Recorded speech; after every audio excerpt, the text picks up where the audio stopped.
Bonjour, je me présente, je m'appelle Audrey Carrier et je suis en première année à l'EBS. Un fait d'actualité récent qui m'a marqué est l'investissement financier massif de la Chine en Grèce. Je vais tenter de vous expliquer ce pourquoi la Chine a investi en Grèce et quel est son but concret.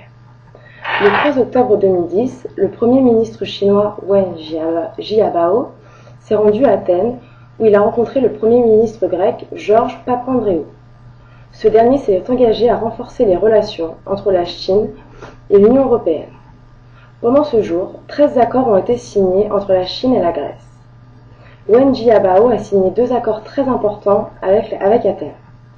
Le développement du transport maritime, la Chine encourage donc ses sociétés à importer plus de produits grecs, et l'autre important accord qui a été signé est celui en rapport avec le tourisme. Les deux pays se sont engagés à agrandir la coopération dans les services de transport, notamment dans l'aviation sino-grecque, afin de chercher à reprendre des vols directs entre les deux pays. Ils se sont aussi engagés dans le service d'information, dans la construction d'infrastructures, dans les nouvelles énergies et dans le traitement des produits agricoles. Le Premier ministre chinois a également annoncé la création d'un fonds de 5 milliards de dollars afin que la Grèce puisse acheter des bateaux chinois. La Chine investit fortement dans le transport ferroviaire, les transports routiers, aériens et les voies navigables. La Chine va jusqu'à investir dans l'exportation d'huile d'olive.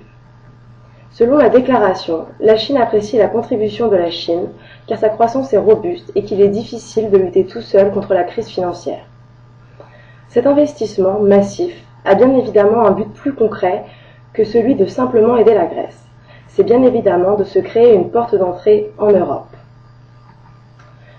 Par exemple, l'année dernière, plus de la moitié du port de Pirée est contrôlé par COSCO, le géant mondial maritime chinois, qui peut faire l'objet d'une porte d'entrée en Europe. De plus, avant l'explosion de la crise, la Chine avait exprimé son engagement afin de soutenir l'euro. La Chine veut ainsi renforcer ses échanges culturels et sa coordination avec l'Union européenne dans d'importants mécanismes tels que le G20. Ainsi, la Chine soutient Athènes dans son futur emprunt, ce qui est un geste concerné.